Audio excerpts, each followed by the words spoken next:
जय श्री कृष्णा। ओम नमो भगवते वासुदेवाय नमः।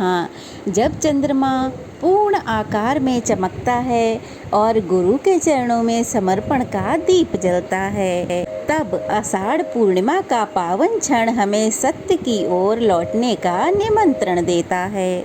आज का दिन केवल एक पूर्णिमा ही नहीं बल्कि ज्ञान, भक्ति और सत्य की त्रिवेणी है, जहाँ एक ओर गुरु का बंधन है तो दूसरी ओर श्री हरि के दूसरे सत्य स्वरूप भगवान सत्यनारायण भगवान का व्रत और पूजन किया जाता है। तो आज के दिन भगवान सत्यनारायण की कथा सुन के हम अपनी आत्मा तक को शुद्ध कर लेते हैं। तो चलिए आज के वीडियो में हम सुनते हैं श्री सत्यनारायण भगवान की व्रत कथा। तो एक बार सभी प्रेम से बोलो गौरी पुत्र गणेश की जय, श्री सत्यनारायण भगवान की जय। प्रिय भक्तों, श्री सत्यनारायण भगवान की कथा का पाठ करने से, घर में कथा कराने से घर में सुख समृद्धि का वास होता है और भगवान विष्णु की कृपा बनी रहती है। एक समय की बात है, नैमिषारण्य तीर्थ पर शौनकादिक 88,000 ऋषियों ने श्री सूत जी से पूछा, हे प्रभु, इस कलयुग में वेद विद्या रहित मनुष्यों को प्रभु भक्ति किस प्रकार मिल सकती है तथा उनका उद्धार कैसे होगा? हे मुनि श्रेष्ठ, ऐसा कोई तप बताइए जिससे थोड़े ही समय में पुण्य मिले और मनोवांछित फलों की प्राप्ति हो जाए। इस प्रकार की कथा सुनने की हम इच्छा रखते हैं। श्री सूत जी बोले, हे वैष्णवों में पूज्य, आपने सभी प्राणियों के हित की बात पूछी है, इसलिए मैं एक श्रेष्ठ व्रत आप लोगों को बताऊंगा जिसे नारद जी ने श्री लक्ष्मी नारायण जी से पूछा था और लक्ष्मीपति ने मुनि श्रेष्ठ नारद जी से कहा था कि आप इसे ध्यान से सुनिए। एक समय की बात है, योगी राज नारद जी दूसरों की हित की इच्छा के लिए अनेकों लोकों में घूमते हुए मृत्यु लोक में आ पहुँचे। यहाँ उन्होंने अनेक योनियों में जन्मे सभी मनुष्यों को अपने कर्मों द्वारा अनेक दुखों से पीड़ित देखा। उनका दुख देखकर नारद जी सोचने लगे कि कैसा यत्न किया जाए जिसके करने से निश्चित रूप से मानव के दुखों का अंत हो जाए। इसी विचार पर मनन करते हुए वह विष्णु लोक में गए। वहाँ वह देवों के देव ईश नारायण की स्तुति करने लगे, जिनके हाथों में शंख, चक्र, गदा और पद्म थे, गले में वरमाला पहने हुए थे। स्तुति करते हुए नारद जी बोले, हे भगवान, आप अत्यंत शक्ति से संपन्न हैं, मन तथा वाणी भी आपको नहीं पा सकती। आपका यदि मध्य तथा अंत कुछ नहीं है, निर्गुण स्वरूप सृष्टि के कारण भक्तों के दुख दूर करने वाले हैं आप। आपको मेरा नमस्कार है। नारद जी की स्तुति सुनकर विष्णु भगवान बोले, हे मुनि श्रेष्ठ, आपके मन में क्या बात है? आप किस काम से पधारे हैं? निसंकोच होकर कहिए। इस पर नारद जी बोले कि मृत्यु लोक में अनेक योनियों में जन्मे मनुष्य अपने कर्मों के द्वारा अनेक दुखों से दुखी हो रहे हैं। हे प्रभु, आप मुझ पर दया रखते हैं तो बताइए कि वे थोड़े से प्रयास से ही अपने दुखों से छुटकारा पा सकें। श्री हरि बोले, हे नारद जी, मनुष्यों की भलाई के लिए तो तुमने ये बहुत अच्छी बात पूछी है। इसके करने से मनुष्य मोह से छूट जाता है। वह बात मैं तुमसे कहता हूँ, उसे सुनो। स्वर्ग लोक व मृत्यु लोक दोनों ही एक दुर्लभ उत्तम व्रत हैं जो पुण्य देने वाला है। आज प्रेम बस होकर मैं तुमसे कहता हूँ, श्री सत्यनारायण भगवान का यह व्रत अच्छी तरह से विधान पूर्वक करके मनुष्य तुरंत ही यहाँ सुख भोग कर मोक्ष को प्राप्त हो जाएगा। श्री हरि के वचन को सुनकर श्री नारद जी बोले कि उस व्रत का फल क्या है और उसका विधान क्या है? यह व्रत किसने किया था? इस व्रत को किस दिन करना चाहिए? सभी कुछ विस्तार पूर्वक बताइए। नारद जी की बात सुनकर श्री हरि बोले, दुख व शोक को दूर करने वाला, यह सभी स्थानों पर विजय दिलाने वाला, मानव को भक्ति व श्रद्धा के साथ शाम को श्री सत्यनारायण भगवान का पूजन करना चाहिए। मानव को धर्म परायण होकर ब्राह्मणों व बंधुओं के साथ यह पूजा करनी चाहिए। भक्ति भाव से नैवेद्य केले का फल, घी, दूध, दही, गेहूं का आटा, सवाया लें। गेहूं के स्थान पर साठी का आटा, शक्कर तथा गुड़ लेकर वे सभी भक्षण योग्य पदार्थों को मिलाकर एक भोग तैयार करें। ब्राह्मणों सहित बंधु बांधवों को भोजन कराएं। उसके बाद स्वयं भोजन करें। भगवान का भजन कीर्तन के साथ साथ भगवान की भक्ति में लीन हो जाएं। इस तरह से सत्यनारायण भगवान का यह व्रत करने पर मनुष्य की सभी निश्चित इच्छाएं पूरी होती हैं। इस कलिकाल अर्थात कलयुग में मृत्यु लोक में मोक्ष का यही एक सरल उपाय बताया गया है। बोलिए श्री सत्यनारायण भगवान की जय। दूसरा अध्याय प्रारंभ। सूत जी बोले, हे ऋषियों, जिसने पहले समय में इस व्रत को किया था उसका इतिहास मैं कहता हूँ, ध्यान से सुनो। सुंदर काशीपुरी नगरी में एक अत्यंत निर्धन ब्राह्मण रहता था। भूख प्यास से परेशान वह धरती पर घूमता रहता था। ब्राह्मणों से प्रेम करने वाले भगवान ने एक दिन ब्राह्मण का वेश धारण कर उसके पास जाकर पूछा, हे विप्र, नित्य दुखी होकर तुम पृथ्वी पर क्यों घूमते रहते हो? दीन ब्राह्मण बोला, मैं निर्धन ब्राह्मण हूँ, भिक्षा के लिए धरती पर घूमता हूँ। हे भगवान, यदि आप इसका कोई उपाय जानते हो तो बताएं। वृद्ध ब्राह्मण कहता है कि सत्यनारायण भगवान मनोवांछित फल देने वाले हैं, इसीलिए तुम उनका पूजन करो। इसे करने से मनुष्य के सभी दुख दूर हो जाते हैं। वृद्ध ब्राह्मण बनकर आए सत्यनारायण भगवान उस निर्धन ब्राह्मण को व्रत का सारा विधान बताकर अंतर्ध्यान हो गए।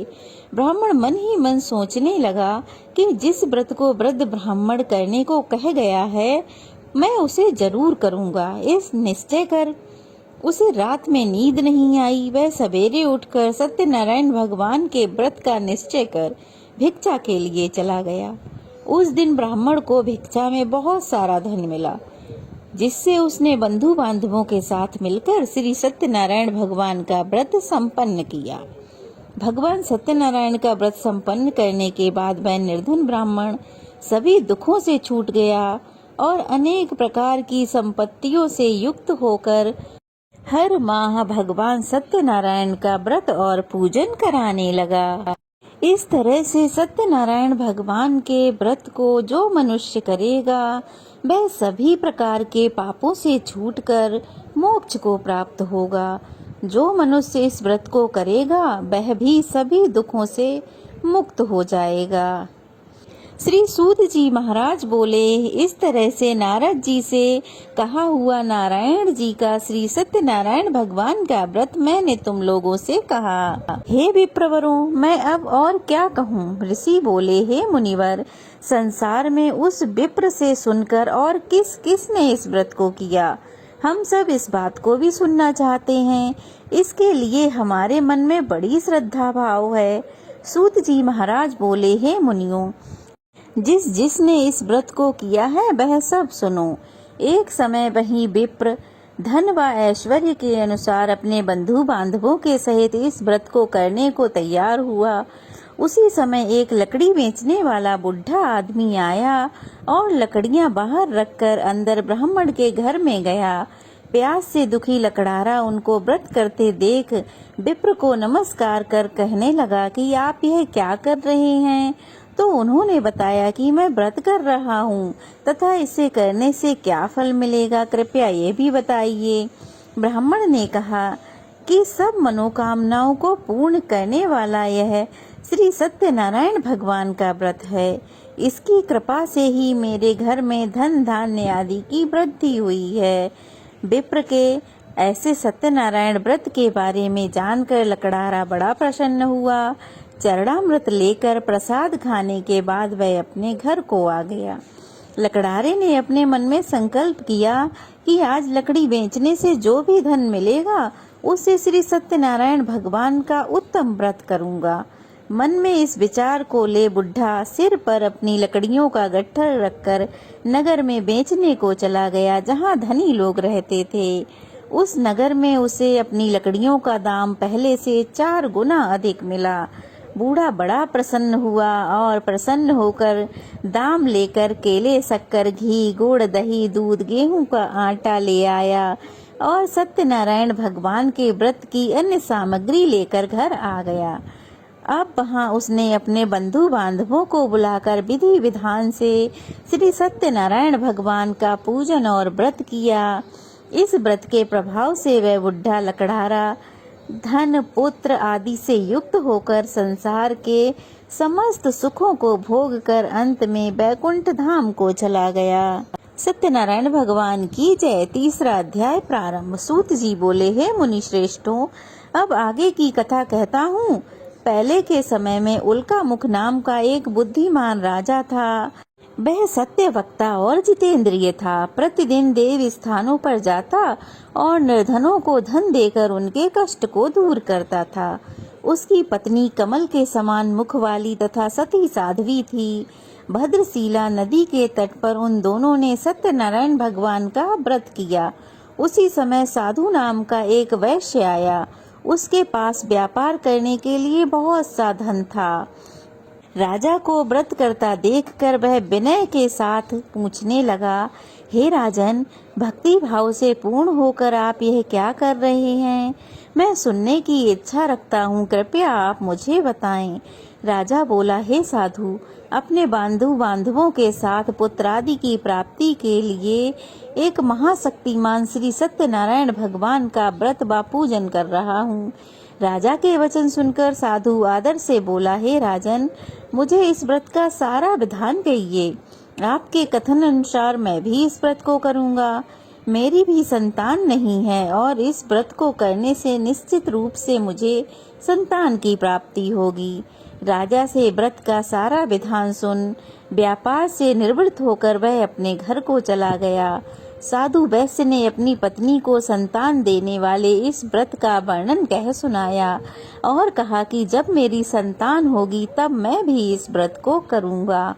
साधु ने इस तरह के वचन अपनी पत्नी लीलावती से कहे।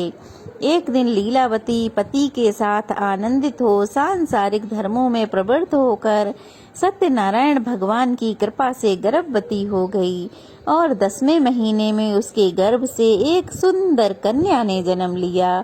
दिनों दिन वह कन्या ऐसे बढ़ने लगी जैसे शुक्ल पक्ष का चंद्रमा बढ़ता है। माता पिता ने अपनी कन्या का नाम कलावती रख दिया।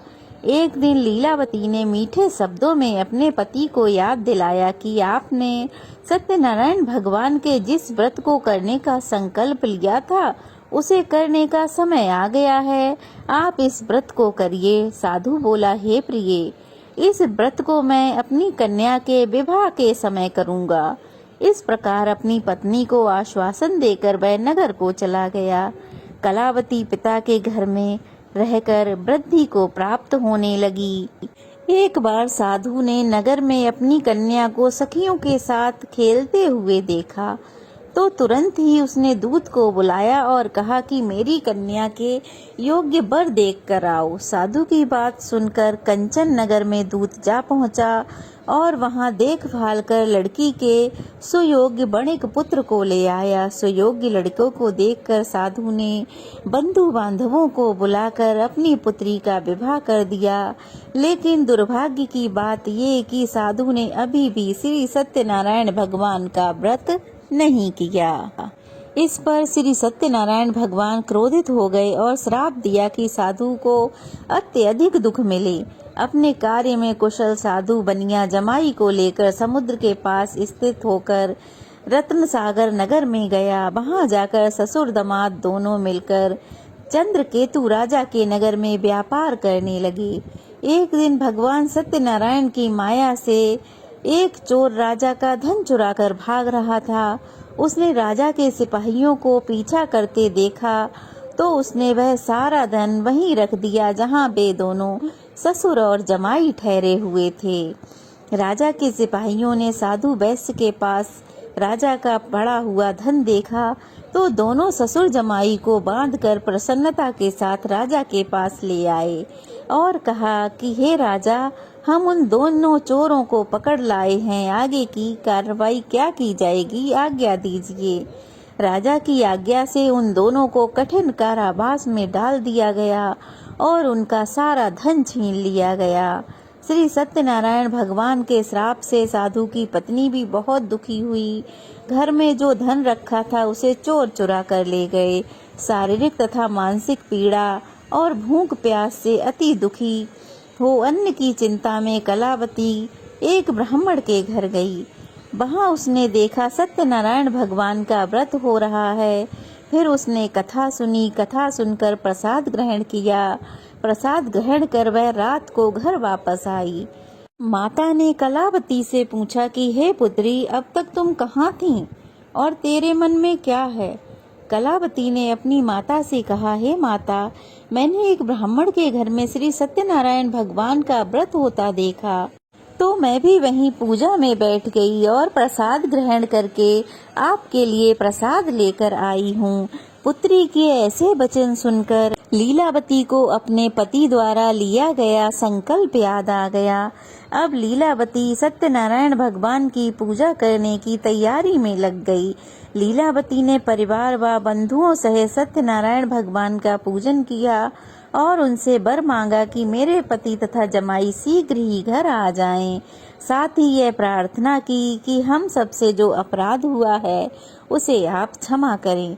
श्री सत्यनारायण भगवान इस व्रत से संतुष्ट हो गए और राजा चंद्रकेतु को स्वप्न में दर्शन देकर कहा, हे राजन, तुम उन दोनों वैश्यों को छोड़ दो और तुमने जो उनका धन लिया है उसे वापस कर दो। अगर तुमने ऐसा नहीं किया तो मैं तुम्हारा सारा धन, राज्य, संतान सब नष्ट कर दूंगा। राजा को यह सब कहकर स्वामी भगवान अंतर्ध्यान हो गए। प्रातः काल अब राजा सभा में आया और उसने अपना स्वप्न उन सब को सुनाया। फिर वह राजा बोला कि बणिक पुत्रों को कैद से मुक्त कर सभा में लाओ। दोनों ने राजा से आते ही प्रणाम किया। राजा मीठी वाणी में बोला, हे महान भाव, भाग्यवश ऐसा कठिन दुख तुम्हें प्राप्त हुआ है, लेकिन अब तुम्हें कोई भय नहीं है। ऐसा कह राजा ने उन दोनों को नए वस्त्र आभूषण पहनाए और जितना उनका धन लिया था उससे 2 गुना धन वापस कर दिया। अब दोनों वैश्य अपने घर को चल दिए। श्री सत्यनारायण भगवान की जय। 4था अध्याय प्रारंभ। श्री सूत जी बोले, वैश्य ने मंगलाचार कर अपनी यात्रा आरंभ की और अपने नगर की ओर चल दिया। उनके थोड़ी ही दूर जाने पर एक दंडी वेशधारी श्री सत्यनारायण भगवान ने उनसे पूछा, हे साधु, तेरी नाव में क्या है? अब वह अभिवाणी बणिक हंसता हुआ बोला, हे दंडी, आप ऐसा क्यों पूछते हो? क्या धन लेने की इच्छा है? मेरी नाव में तो बेल पत्ते भरे हुए हैं। वैश्य के कठोर वचन सुनकर भगवान बोले, तुम्हारा वचन सत्य हो। दंडी ऐसे वचन कह के वहां से दूर चले गए। कुछ दूर जाकर समुद्र किनारे बैठ गए। दंडी के जाने के बाद साधु वैश्य ने नित्य क्रिया के पश्चात अपनी नाव को ऊंची उठते देखकर अचंभा माना और नाव में देखा तो नाव में बेल पत्ते भरे थे। यह देखकर वह मूर्छित हो जमीन पर गिर पड़ा। मूर्छा खुलने पर वह अत्यंत शोक में डूब गया। तब उसका दामाद बोला कि आप शोक ना मनाएं, यह दंडी का श्राप है, इसीलिए हमें उन्हीं की शरण में जाना चाहिए, तभी हमारी मनोकामना पूरी होगी। दामाद की बात सुनकर वह दंडी के पास पहुंचा और अत्यंत भक्ति भाव से नमस्कार करके बोला, मैंने आपसे जो असत्य वचन कहे हैं उनके लिए मुझे क्षमा करें। ऐसा कहकर महान शोकातुर होकर वह रोने लगा। तब दंडी भगवान बोले, हे बणिक पुत्र, मेरी आज्ञा से बार बार तुम्हें दुख प्राप्त हो रहा है, क्योंकि तू मेरी पूजा से विमुख हुआ है। साधु बोला, हे भगवान, आपकी माया तो ब्रह्मादि देवता भी नहीं जान सकते, आपके रूप को कोई नहीं जानता, तब मैं तो अज्ञानी हूँ, मैं कैसे जान सकता हूँ। आप प्रसन्न होइए। अब मैं सामर्थ्य के अनुसार आपकी पूजा करूँगा। आप मेरी रक्षा करो और पहले के समान ही मेरी नौका में धन भर दो। साधु वैश्य के भक्तिपूर्वक वचन को सुनकर भगवान प्रसन्न हुए और उसकी इच्छा अनुसार वरदान देकर वहां से अंतर्ध्यान हो गए। अब ससुर जमाई जब अपनी नाव पर वापस आए तो नाव पहले की तरह ही धन से भरी हुई थी। फिर साधु वैश्य ने वहीं अपने साथियों के साथ श्री सत्यनारायण भगवान का व्रत और पूजन किया और फिर अपने नगर को चल दिया। जब नगर के नजदीक पहुंचे तो दूत को घर पर खबर करने के लिए भेज दिया। दूत साधु की पत्नी को प्रणाम कर कहता है कि मालिक अपने दामाद सहित नगर के निकट आ गए हैं। दूत की बात सुनकर साधु की पत्नी लीलावती ने बड़े हर्ष के साथ सत्यनारायण भगवान का पूजन कर अपनी पुत्री कलावती से कहा, मैं अपने पति के दर्शन को जाती हूँ, तू कार्य पूर्ण कर शीघ्र ही आ जा। माता के ऐसे वचन सुनकर कलावती जल्दी से प्रसाद छोड़कर अपने पति के दर्शन के लिए चली गई। प्रसाद की अवज्ञा करने के कारण श्री सत्यनारायण भगवान रुष्ट हो गए और नाव सहित उसके पति को पानी में डुबो दिया। कलावती अपने पति को वहां ना पाकर रोती हुई जमीन पर गिर गई। नौका को डूबा हुआ देख व कन्या को रोता देख साधु दुखी होकर बोला, हे प्रभु, मुझसे तथा मेरे परिवार से जो भूल हुई है उसे क्षमा करें। साधु के दीन वचन को सुनकर श्री सत्यनारायण भगवान प्रसन्न हुए और आकाशवाणी हुई कि हे साधु, तेरी कन्या मेरे प्रसाद को छोड़ कर आई है, इसीलिए उसका पति अंतर्ध्यान हो गया है। यदि वह घर जाकर प्रसाद खाकर लौटती है तो उसका पति अवश्य ही उसे यहाँ मिलेगा। ऐसी आकाशवाणी को सुनकर कलावती घर पहुंचकर प्रसाद खाती है और फिर आकर अपने पति के दर्शन करती है।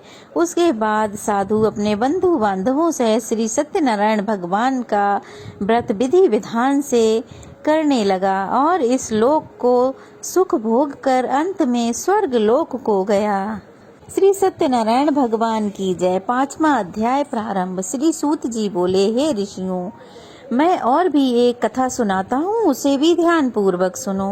प्रजा पालन में लीन त्वंगध्वज नाम का एक राजा था। उसने भी भगवान का प्रसाद त्याग कर बहुत ही दुख का सामना किया था।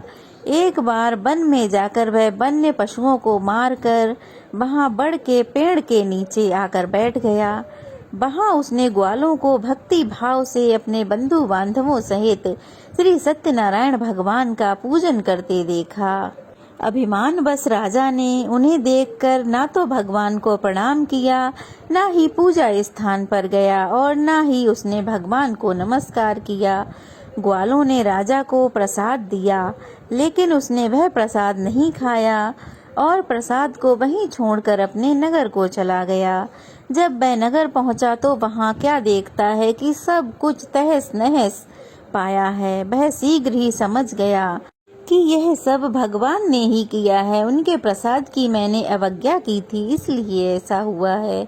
अब वह शीघ्र ही ग्वालों के पास पहुंचा और विधि पूर्वक पूजा के प्रसाद को खाया तो श्री सत्यनारायण भगवान की कृपा से सब पहले जैसा हो गया।